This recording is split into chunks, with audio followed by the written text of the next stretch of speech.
পৃথিবীতে যাকে আপনি সবচাইতে বেশি ভালোবাসবেন সেই আপনাকে সবচেয়ে কঠিনতম আঘাতটাই দেবে। এটা ভালোবাসার অপরিহার্য নিয়ম, কিংবা অতিরিক্ত ভালোবাসার ক্ষতিপূরণ। সব কিছু উজাড় করে যারাই ভালোবাসতে যায়, দিন শেষে তারা চরম অবহেলার শিকার হয়। তাদের আগ্রহ করা হয়, তারা গুরুত্বহীন হয়ে পড়ে। মূলত যাকে বেশি ভালোবাসা যায় তার দেওয়া সামান্য আঘাত অনেক বড় কষ্টের কারণ হয়ে দাঁড়ায়। ভালোবাসার মানুষের কাছে থেকে কোনো আঘাতটাই মানুষ মেনে নিতে পারে না সহজে। খেয়াল করে দেখবেন, যাকে আপনি সবচেয়ে বেশি ভালোবাসবেন তার কাছে আপনার প্রত্যাশাও থাকে বেশি। আবার সেই মানুষটারও আপনার প্রতি অধিকারবোধের ব্যাপারটাও খুব বিশাল থাকে।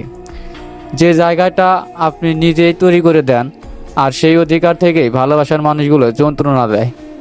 দিন শেষে যার জন্য আপনি নিজের সুখ বিসর্জন দেবেন, নিজের ভালো থাকা বিসর্জন দেবেন, সে একটা সময় পর করে সব কিছুই অস্বীকার করবে। আপনার ভালোবাসার বিনিময়ে ভালোবাসা তো দূরের কথা, যে যন্ত্রণা আপনাকে দেবে সেই যন্ত্রণা আমৃত্যু আপনাকে ভোগাবে।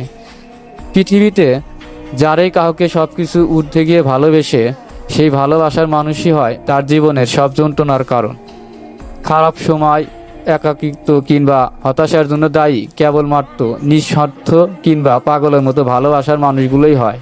আর আপনি তো স্বীকার করুন কিংবা না করুন, মানুষ আর মানুষ না। না